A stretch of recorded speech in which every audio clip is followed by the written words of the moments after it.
বাজনার গুনাহ। আল্লাহ রাব্বুল আলামিন এই গান বাজনাকে হারাম ঘোষণা করেছেন অনেকগুলি আয়াতে। এক একটা আয়াত শোনাই, সূরা লোকমান, পবিত্র কোরআন কারীমের 31 নম্বর সূরার 6 নম্বর আয়াতে, وَمِنَ النَّاسِ مَن يَشْتَرِي لَهْوَ الْحَدِيثِ لِيُضِلَّ عَن سَبِيلِ اللَّهِ بِغَيْرِ عِلْمٍ وَيَتَّخِذَهَا هُزُوًا أُولَئِكَ لَهُمْ عَذَابٌ مُهِينٌ। আল্লাহ পাক এখানে কি বলতে চাচ্ছেন যে وَمِنَ النَّاسِ مَن يَشْتَرِي, যেই ব্যক্তি নাকি কিনে নেয় লাহওয়াল হাদিস। লাহওয়াল হাদিস অর্থ সকল তাফসীর কারকগণ বলেছেন এই লাহওয়াল হাদিস অর্থ হচ্ছে গান বাজনা। এই গান বাজনা যারা কিনে নেয়, যারা খরিদ করে মানুষকে আল্লাহর পথ থেকে গোমরা করার জন্য, আর আল্লাহর দ্বীনকে যারা উপহাসের বস্তু হিসেবে গ্রহণ করে, এরাই হচ্ছে তারা, যাদের জন্য রয়েছে অপমানজনক আযাব।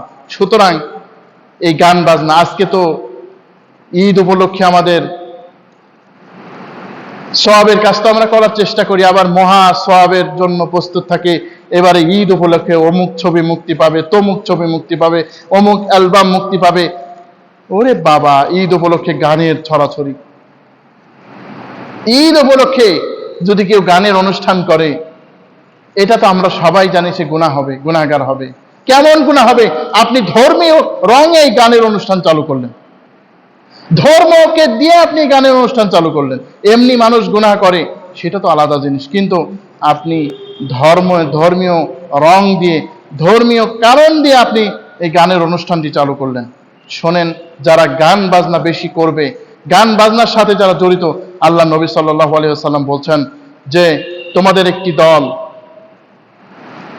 তারা এমন হবে যে তারা কি করবে, গান বাজনা তারা হালাল করবে, মেয়েদের লজ্জাস্থান হারাম করবে, মদ জুয়া এগুলো হারাম করবে, এই হালাল করবে। অর্থাৎ গান বাজনা ছিল হারাম, কিন্তু সে হালাল করবে। আল্লাহ নবী সাল্লাল্লাহু আলাইহি সাল্লাম বলছেন যে তারা একটি উপত্যকায় উপস্থিত হবে, তাদের গরু বাছুর এক পশুপাল নিয়ে। যখন যারা ভিক্ষুক তারা আসবে, তখন তারা বলবে তোমরা আগামীকাল এসো। আল্লাহ পাক রব্বুল আলামিন এদেরকে শূকর ও বানরে পরিণত করে দেবেন। আল্লাহু আকবার, কত বড় কথা! তাহলে আজকে আমরা গান বাজনা করে কি সুখে আছি বলেন? আজকে দেখেন আমাদের কত দুরবস্থা, আমাদের অভাব অনটন যায় না। আমরা বৃষ্টি, আমাদের অসময় মতো বৃষ্টি হয় না, ফসল হয় না। قُلْ أَرَأَيْتُمْ إِنْ أَصْبَحَ مَاؤُكُمْ غَوْرًا فَمَنْ يَأْتِيكُمْ بِمَاءٍ مَعِينٍ। হে নবী, আপনি বলুন, আল্লাহ পাক যদি তোমাদের এই পানি ভূগর্ভের নিচে নামিয়ে দেন, আল্লাহ ছাড়া কে আছে তোমাদেরকে পানি দিতে পারবে? কেউ পারবে না। আল্লাহ পাক হুমকি দিচ্ছেন, তোমরা নাফরমানি করো, আমার জমিনে থেকে আমার নাফরমানি করো। সমুদ্র বলতে থাকে, আল্লাহ আপনি অনুমতি দিন, আমার তীরে যারা বাস করে আপনার নাফরমানি করে তাদেরকে শেষ করে দিন। আল্লাহু আকবার, কত বড় কথা! তাহলে এই যে গান বাজনা শয়তানের বাদ্য, আজকে ইসলামী তরিকায়ও দেখি গান বাজনা হচ্ছে। ইসলামী সঙ্গীত আমরা আগে যে শুনতাম, কত সুন্দর শুনতাম, এখন দেখছি আবার কেউ কেউ মিউজিক চালু করেছেন। তার মানে শয়তান কোনো পদে বসে থাকবে না। মানুষ আগে ইসলামী সঙ্গীতটা শুনতো, এখন ওর ভিতরেও কিভাবে হারাম যুক্ত করে দেওয়া যায়।